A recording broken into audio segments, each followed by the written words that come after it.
자, 그러면 그 대상자에 대한 돕기에서 저는 식사 돕기도 중요하다라는 거예요. 그러니까 어르신들은, 치매 어르신들은 음식을 드실 때 식사에 문제가 있죠. 그래서 식사하신 거를 기억 못 하시고 자꾸 드시려고 하시죠. 드시고 기억 못 하시고. 그리고 어떤 경우는 또 식사를 거부를 하셔요. 뭐 때문에요? 피해 망상 때문에. 누군가 나를 해코지 하려고 하니까 음식을 이제 안 드신다라고 하시는 거잖아. 예. 아니면 또 저장 문제나 또 연화곤란이 있기도 하고 삼키는 걸, 또 씹는 걸 잊어버리는 어르신들 계시죠. 그러니까 물고 계시는 거야. 삼키지 않고. 예. 그렇죠. 예. 이게 본능적으로 삼키지만 입에 물고 계시거나 씹지 않아요. 기억이 떨어지는 거죠. 그러니까 식사에 문제 생기고 질식이나 산에 걸리는 문제도 있고요. 또는 이식 증상이라고 해서 식사 문제는 뭐가 있어요? 음식이 하는 걸 자꾸 드시는 거죠. 그러니까 뭐 음식도 뭐 일반 음식 드시는 게 아니라 그냥 배면이 떨어지시니까 음식 쓰레기를 드시고 뭐를 드셔요? 어느 날 환자분이 대상자가 입에 거품이 나더라는 거죠. 거품이. 나중에 알고 보니까 주방 세제를 드신 거예요. 그래서 그 거품이 나오는 경우도 있고 또 최악의 상황은 치매 말기 때는 뭐도 먹는다고 했죠? 대소면. 이식 증상이에요. 단순히 왜 고글고글 얘기했잖아요. 그리고 뭔가가 일단 다 입으로 들어가는 거죠. 그게 이제 식사 문제라고 보시면 되고 또 이제 음식이 안 먹는 것도 문제인 거죠. 최악의 상황은 뭐예요? 뭐 농약 드시고 시골에서는 최악의 상황이 뭐가 있었든 지금 이제 만들어지지 않고 있지만 그 1급 제초제가 있었어요. 혹시 뭐 우리 어르신들 알고 계실지는 모르겠는데 독성이 최악인 거죠. 그 제초제가. 그 제초제 이름이 뭐였냐면 지금 이제 안 만들어서 얘기합니다. 그라목소 맞아요. 그라목소는 한 방울만 들어와도 사망이에요. 왜냐하면 그 성분이 혈액으로 들어와서 돌게 되면 우리의 그 폐 조직을 굳게 만들어서 호흡곤란이 생겨요. 근데 예전에는 그게 풀리하기가 잘 들어서 시골에서 많이 썼어요. 희석해서 쓰는 거잖아요. 남은 걸 어디다 둔다고요? 음료수병에 그 드라마나 영화처럼 그러니까 그 창고에다 넣어놓으면 또 치매 어르신들이 왔다 갔다 하시다가 음료수병인 것 같아요. 예, 그것을 이제 음료수인 줄 알고 마시고 오시는 거죠. 그러면은 한 모금 마셔도 한 방울도 사망인데 그냥 그걸 보고 마시는 거죠. 그러면 또 몇 퍼센트 사망? 100%예요. 그래서 보통 4월이나 5월은 응급실은 마에 4월, 5월이라서 왜요? 시골에서 그렇게 농약을 많이 드시고 오셨어요. 뭐 알고도 드시고 모르고도 드시고 우울감 있는 분들이 그러죠. 그런 문제도 있고 치매 환자들이 많이 드시고 오시고 하셨거든요. 어떤 분은 그냥 일부러 드시는 분도 계세요. 불쌍을 알고. 그리고 오시면서 뭐 토하고 뭐죠? 그 색깔 무슨 색이냐면 그린색이었거든요. 그 초록색. 냄새가 다 있어요.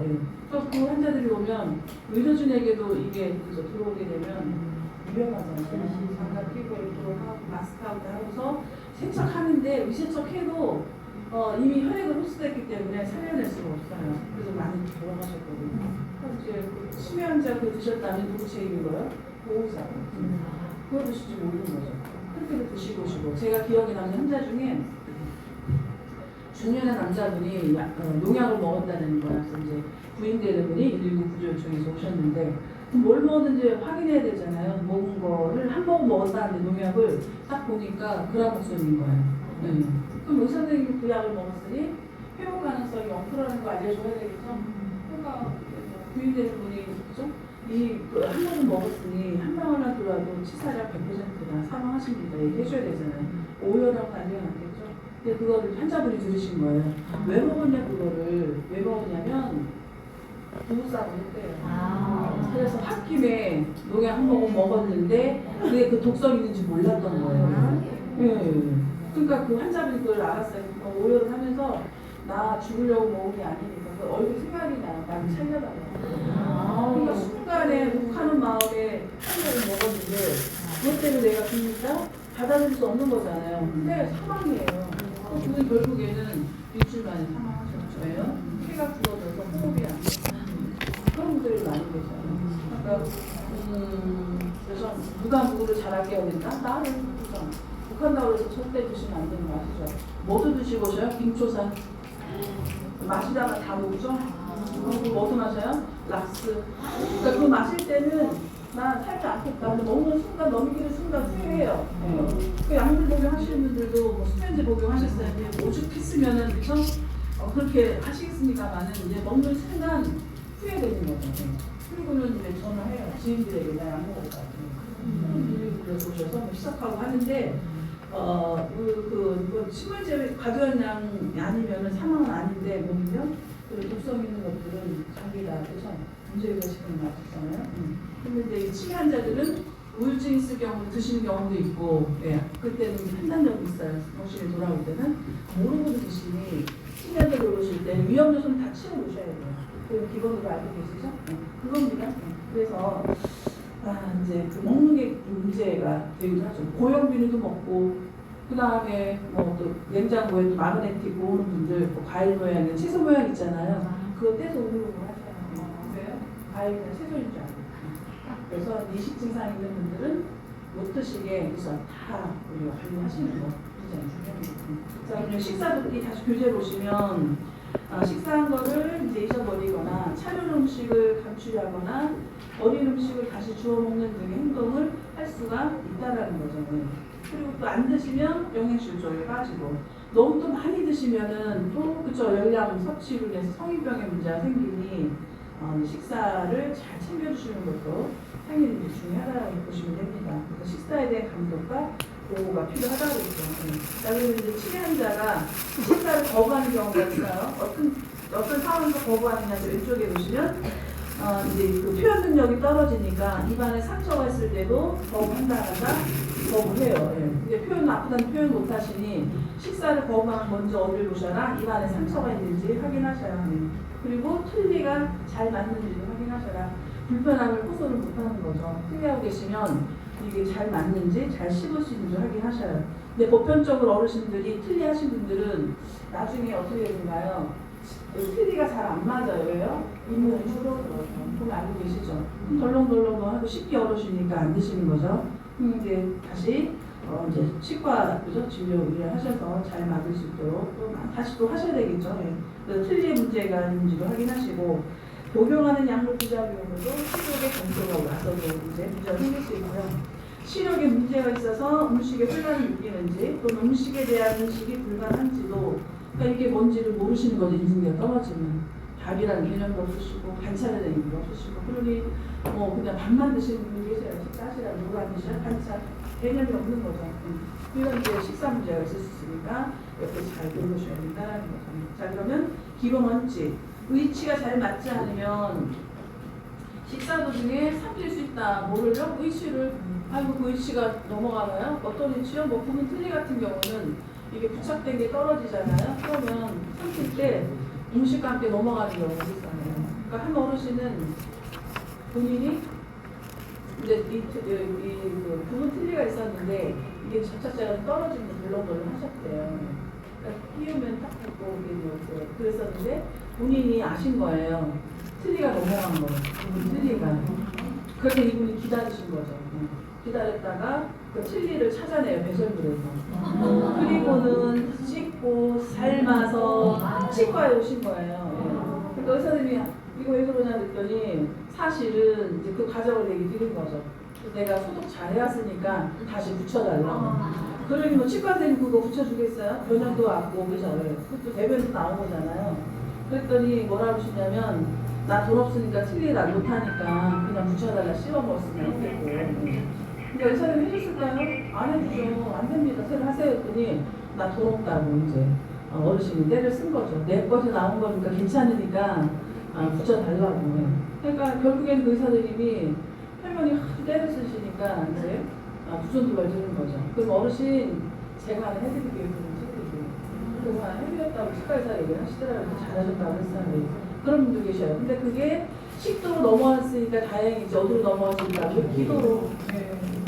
그래서 한 사례는 그 애기예요. 12살짜리 애기인데 그 코로나 발병 전에 그 일본 아이거든요. 일본도 공부로 돌아갔는데 아기가 12살짜리 아이가 갑자기 숨을 못 쉬는 거예요. 비행기 내에서. 그러니까 승무원이 이제 그 상황을 나를 차렸겠죠. 그러니까 교육 받잖아요. 근데 그 기내에는 의료진이 없었어요. 그래서 이 승무원의 판단에 따라서 뭐 했냐면 그 심폐소생술이 아니라 이제 타임리는 거.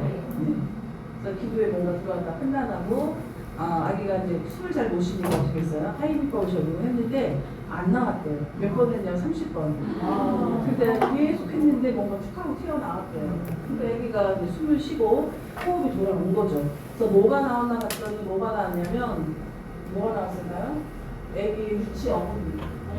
이게 유치 어머니가 빠지면서 기도로 넘어간 거예요. 근데 이게 막 안 나오니까, 그러니까 근데 완전 폐색이 아니라 부분적인 폐색이니까 숨을 잘 못 쉬는 거죠. 그래서 막 괴로울 거 아니죠. 그리고 조금만 뭐 들어가도 괴롭잖아요. 무조건. 자, 그래서 그 이제 포기하지 않고 하이디법을 적용을 해서 그 아기의 유치 어머니를 기도에서 밀어낸 거죠. 그래서 이제 그 유치했던 게 방송에 나왔었거든요. 그래서 어르신들도 이가 까지거나 흔들리면, 그죠? 인지 능력 떨어지니까 많이 흔들리는지 모르시잖아요. 그래서 논의한 점은 그게 어디로 넘어간다? 기도로. 그래서 우리가 개인위생, 구강위생 하실 때는 치아가 잘 온전 있는지 확인할 필요가 있어요. 아시겠죠? 그래서 치아도 확인하시고, 흔들리는 치아가 있다면 반드시 빨리 치료해라. 그래서 발치를 하든지 해서 혹시라도 기도로 넘어가면 큰일이잖아요. 그런 문제가 있습니다. 그래서 한 어르신은 보호자분이 환자분을 어르신이 모시고 응급실에 오신 거예요. 엄마의 그 틀니가 없어졌대요. 근데 찾아와도 주려고 혹시 삼켰나 해서 걱정돼서 오셨다라는 거죠. 그래서 어떻게 확인했을까요? 일반 엑스레이 촬영을 했어요. 근데 그 할머니, 어머니의 그 틀니가, 부분 틀니가 위로 잘 내려가서 음식물과 함께 장으로 이동을 하고 있는 게 다 찍혔어요. 틀니가. 여기서 보시고 여기 이 틀니가 잘 내려가고 있으니 혹시 장에 걸리지 않고 음식물과 함께 잘 내려가면 괜찮으니까 혹시라도 중간에 뭐 복통이나 문제가 있다면 빨리 응급실 오시라고 했거든요. 근데 안 오셨어요. 그러니까 대변 관계자한테 주의된 거죠. 이런 실사례도 있어요. 그러니 어르신들의 뭐 인지 능력이 떨어져 있거나 스스로 판단 능력이 떨어지는 분들은 치아 관리도 잘 하셔야 돼요. 그래서 이제 그 의치도 관리 잘 하셔야 되고, 그리고 이 전체 틀니도 이게 잇몸이 줄어도 잘 맞지 않으면 주무실 때 이게 빠지는 경우도 있어요. 그래서 어디를 막아요? 넘어가진 않지만 기도도 몸으로 내려가서 막을 수 있다라는 거죠. 그런 경우는 주무실 때는 어떻게 하시나요? 당연히 빼고 주무셔야죠. 근데 주무시다 보면 이제 덜렁덜렁 하시면서 기도를 막는 사례도 있거든요. 그래서 의치 관리가 굉장히 중요하다는 거 꼭 기억하도록 하세요. 자, 그 다음에 두 번째, 성인병이 있어요. 우리가 알고 계시는 당뇨병이나 고혈압 등으로 음식을 가려 먹을 경우에는 당연히 또 식탐이 있으셔서 기억 못하시고 계속 식사를 원하시는 분 계시죠? 당연히 문제 생기겠죠. 그럴 때는 음식을 눈에 보이지 않도록 하게 하는 거고요. 한꺼번에 많이 드시려고 하는 분 계세요. 어떻게 하셔라? 조금씩 내놔라는 거예요. 그러니까 식탐이 있으시니까. 그리고 다 드시면 또 드릴 거니까 천천히 드세요 하시고, 근데 많이 드리라는 얘기가 아니라 조금 내서 그 한 개 먹을 양을 나눠서 드리라는 거예요. 그래서 그런 문제가 있을 수 있습니다. 자, 그 다음 보시면 3번은 그릇은 어떤 게 좋다? 접시보다는 사발을 이용해라. 그 이유는 접시는 흘려지잖아요, 드실 때. 그죠? 사발은, 그죠? 담을 수 있으니까 더 흘려지니까 접시보다는 사발이 좋고.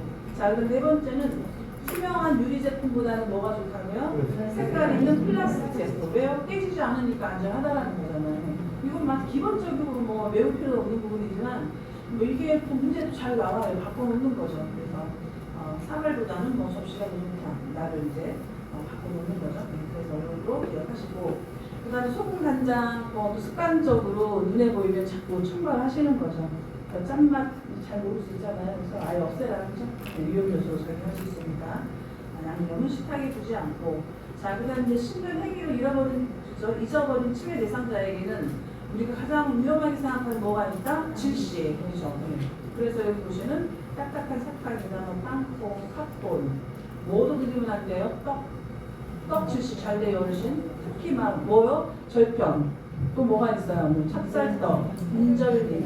그러니까 우르르 꿀꺽 삼키시다가 기도를 막는 상황이 사실은 많이 있거든요.